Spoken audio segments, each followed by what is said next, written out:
When you think of Raekwon, you may think of only built for Cuban Links, the purple tape. When I think of Raekwon, I think of Raekwon the chef, a notable standout among his Wu-Tang brethren. He is one of my favorite MCs of all time and in my top 5. Some of the cherries to his resume could have been found in the earlier 2000s on that piff. Mixtape titles like Lost Jewelry, Cuban Revolution, and the Vatican Mixtape Series.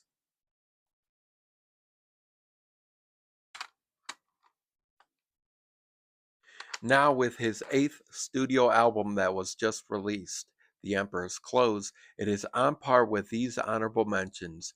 This video, however, is about Raekwon's sophomore album, Immobilarity. It was released in November of 1999 and featured no productions by RZA. Rather, Raekwon brought in producers like DJ Devastator, Pete Rock, The Infinite Architects, and others. The album was released on Loud Records and peaked in the top 10 of the US album charts. The album was certified gold by the Recording Industry Association of America on the following month of December 20th. It contains 17 tracks and 4 skits. Method Man and Master Killa are the only Wu-Tang featured guests, and Raekwon brings in his Ice Water crew, formerly known as the American Cream Team. They cover 2 tracks. So the album opens up with a skit where Raekwon is talking about what immobilarity means, and he's doing this over a money counter. The first song that is featured on this album is a song titled Yayo. It is a homage to the movie Scarface with its theme and tune, followed by the song titled Casablanca. This for me is a standout jam as Raekwon is rapping over an orchestra, and the theme here is the continuance of drug dealings as from the previous song, followed by a song titled 100 Rounds.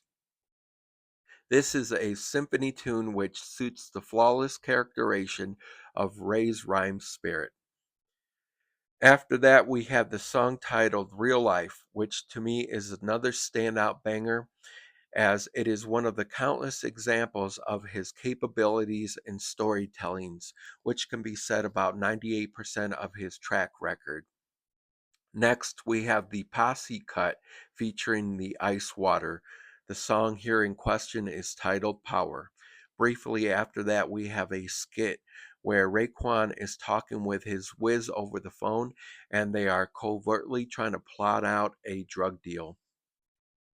After that, we have the sentimental song titled All I Got Is You. This, to me, is reminiscent of Tupac's Dear Mama, as Raekwon is talking about the struggles that his mother had to make in order to make ends meet. After that, we have the song titled Jury.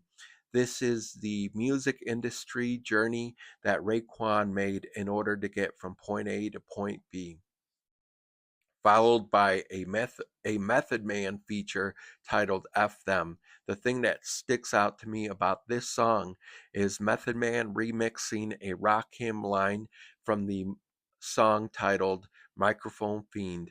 If you guys have never listened to this song, go ahead and do so and see if you can pick out the line, which is not hard to do, but just something fun to do.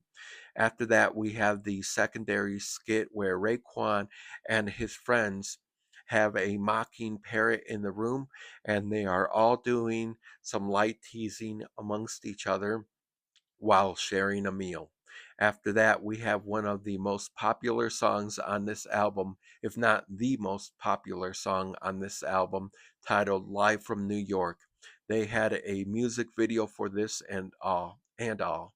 After that, we have My Favorite Dread. This is a story of an immigrant from Kingston and the friendship that Raekwon shares with this individual. After that, we have the upbeat song titled Friday, which is another example of Raekwon's storytelling, and he just does this to a T in this song. After that, we have the Master Killa feature titled The Table.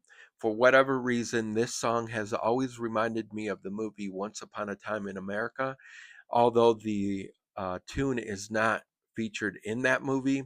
It just, for whatever reason, reminds me of that movie.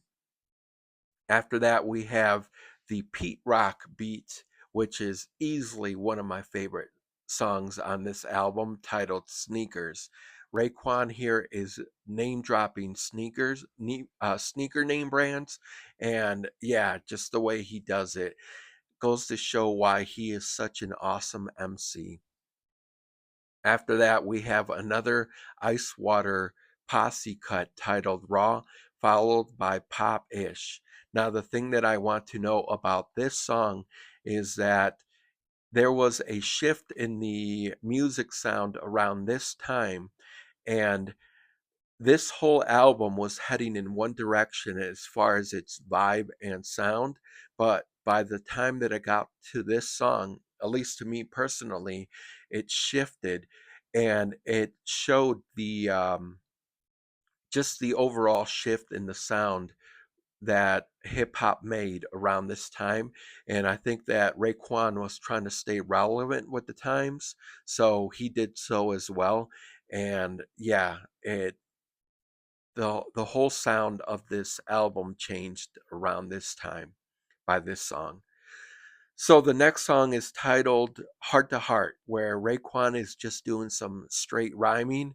And yeah, another awesome song. Followed by another one of my favorite songs is titled Forecast. Here, Raekwon is shouting out different cities, and it is something that MCs used to do back in the days, if not other rappers slash MCs. They would shout out cities, those like Ice Cube, and it is something that has been kind of like long forgotten, and nobody really ever does that anymore, but Raekwon does do so in this song. Finally, we have the outro where not Raekwon, but there's a dad that is talking with his kid, and he's trying to get him to say the word immobilarity. And for whatever reason, I think that, um, well, I should say that I find this not necessary. It's just something that, for whatever reason, Raekwon um, added this to the album, which he didn't have to. The album could have been just perfect without it. So I find it kind of irrelevant, and but yeah, just not really necessary is what I'll just say. But it does wrap up the album, and my overall summary of this album is 4.25 stars. It is definitely on par with the Purple Tape, and for whatever reason, it never gets mentioned, which also boggles me because I think that it does need to. And yeah, it's just one of those albums that got swept under the rug. And I mean, people talk about the Purple Tape all the time and never mention his second album. And it is right there up there with Only Built for Cuban Links. So, one last thing that I wanted to show you guys before I wrap up this album is the 25th anniversary album that I picked up a while back. And it is a double LP. And as you guys can see, this is the front cover, but this is the side sleeve that came with it. If you guys have never picked up this album, it is definitely a must for collectors. It was released in November of 2024, as you guys can see. And then here is the back.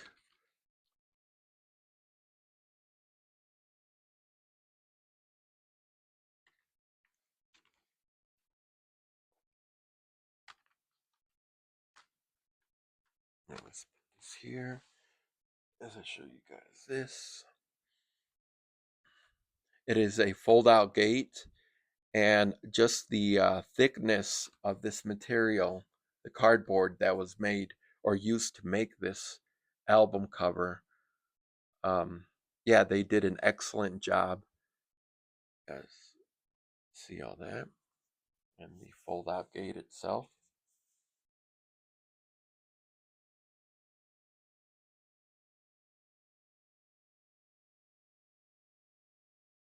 And then this goes like so.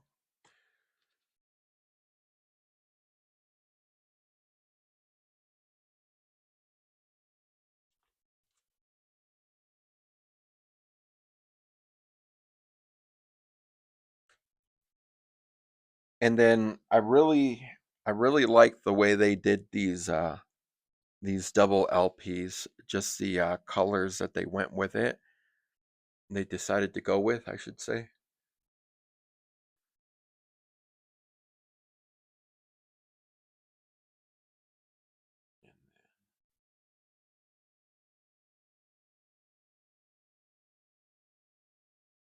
Here is the second one.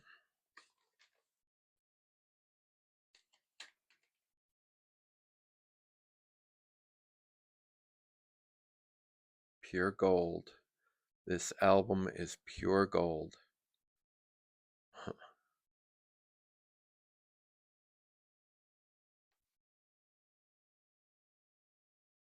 Yep. So there you guys have it. My review of Immobilarity by Raekwon the Chef.